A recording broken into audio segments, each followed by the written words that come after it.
omusango gw'abakama baffe saidi eyo tukyali ku program ensi 5 omanyi Uganda. Abakulu abamanyi Uganda okuva Soroti ndi nabo, n'abakulu abamanyi Uganda okuva Masindi ndi nabo. Tugenda mu katundu kaffe ak'obubonero bw'olabira ku screen eyo munnaffe gwe owa Masindi ate nawe wa Soroti n'obanga obulabira waneeno. Akabonero k'olaba onyigirawo epa ate ne tubanga tugenderawo nga mu ansayo naye nga sinnakutwala eyo bannaffe aba Soroti omusimbi mulina emitwalo 57 ate nga bannaffe aba Masindi balina emitwalo 18.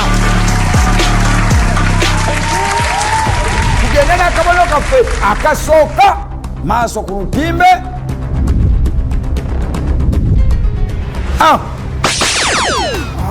Luyi luno lwempulidde lusoosa omukulu ono kapiteeni kampuni ya Audi ey'emmotoka.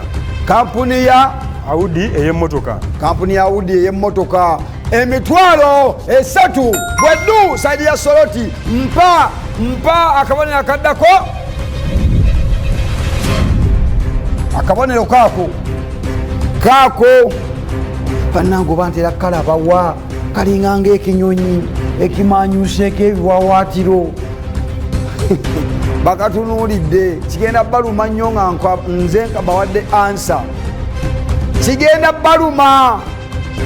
Kaganye muŋŋambe nti kaganye oyo blue band kyemugade mumulyanga kabonero ka blue band. Okay, tufune akabonero akaddako. Kabonero akaddako kako amukulu saidi eri kabonero k'amafuta aga gaasi. Nawulira obusungu ama mumuwe ansa entuufu. Ekibiina kya security kikola ku bya private bakiyita batya G4S. Emitwalo 3 ogyewangulidde mukulu. Gazi yewammwe yatandika ddi okukozesa akabonero ka G4S. Okay, akabonero akaddako.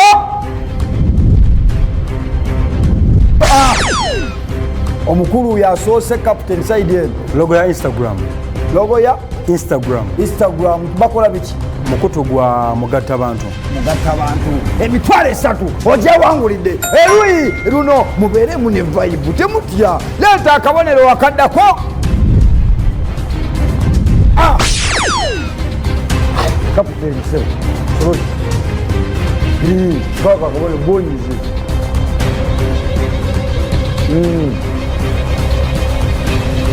Kaganye kakiyangu wansale eddiiro. Akabonero sebo onyize nga tolina ansa togirina obeera osalirwako olw'okufiiriza banno obudde omutwalo ogumu n'ekitundu. Saidi eno sembera kazindaala ako Kamakere University. Akabonero ka Makerere University okakasa leero sika akafumbe mukasa. Esente ozewangulidde munnaffe owe Masindi. Okay, tufune akabonero akaddako ako ka Makerere University. Akabonero akaddako kaako asoose okunyira ka Nairo Brewery. ni banna oli bulungi Nairo Brewery. Saidi eno mukusangu bawadde aŋŋambye ka Nairo Brewery. Kaganye basiraamu tebamanyi bika bya munanansi. Esebo kalaba ku mwenge gwa pirisina. omwenge gwa pirisina Mukama wange oli musiraamu. luswaba ne mbalaba nga bayitawo nagwo. Emitwalo agirwaniridde ne gikomawo. Ekyo kyakunywa kya pirisina fe abamanyi obulungi nnyo ebika bya pirisina. Ako ko tukalaba. Leeta akabonero akaddako kako eskijo kirimu red ne white. Adanyi buno buntu bwangu kale bubeereyeka oddeyo ne weegeyamu n'ogamba mama era kino mama era kino. Kaganye saidi Soroti kaganye eyo Shoprite bannange gabanuli bwagamba mbadde nkimanyi twala eyo Shoprite bannaffe nga bo ba supermarket naye nawulira nti wali bagijjawo. Okay, mpaka bonero akalala kaako essebo omukulu paki wangambye erinnya gwani akazina okoba okozesa Erinnya nze Ibrahim. Akabonero kaako akabonero ka Uganda Communication Commission. Uganda Communication mubadde namukamanyi emitwalo 3 oluyi luli. Okay, tugende akabonero wakaddako. Kaako akabonero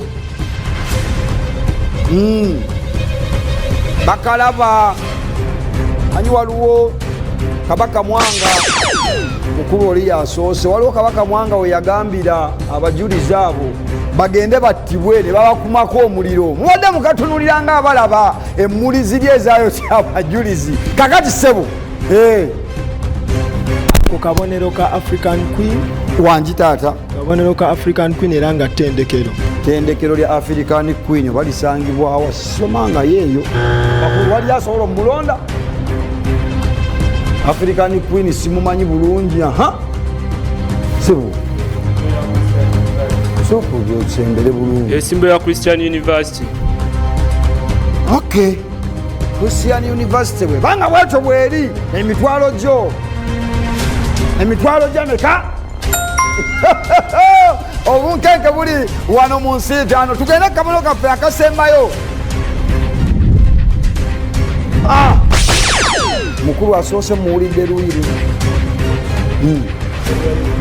logo yebyemitimbagano yabitegedde nadda ne mukati n'akatagga logo ya YouTube. Gwe munnange ali ewaka bw'obanga tusobodde kufuna kadde katulabira wano ku BBS live naye ojja kubeera nga yate ku YouTube otulabira okwaka akabonero. Bannaffe aba Soroti bo bakugamba abali mu mitwalo 7,15 ate nga bannaffe aba Masindi bali mu mitwalo 24 gyokka. Akatundu kano kankawumulise waneeno naye nga teweerabira kusigala nga otulaba program ensitano Omannyi Uganda kunta ate nga yo yekutuusako ekifaananyi kirungi n'otulabira ku BBS telefayina eyaffe ensitano Omannyi Uganda.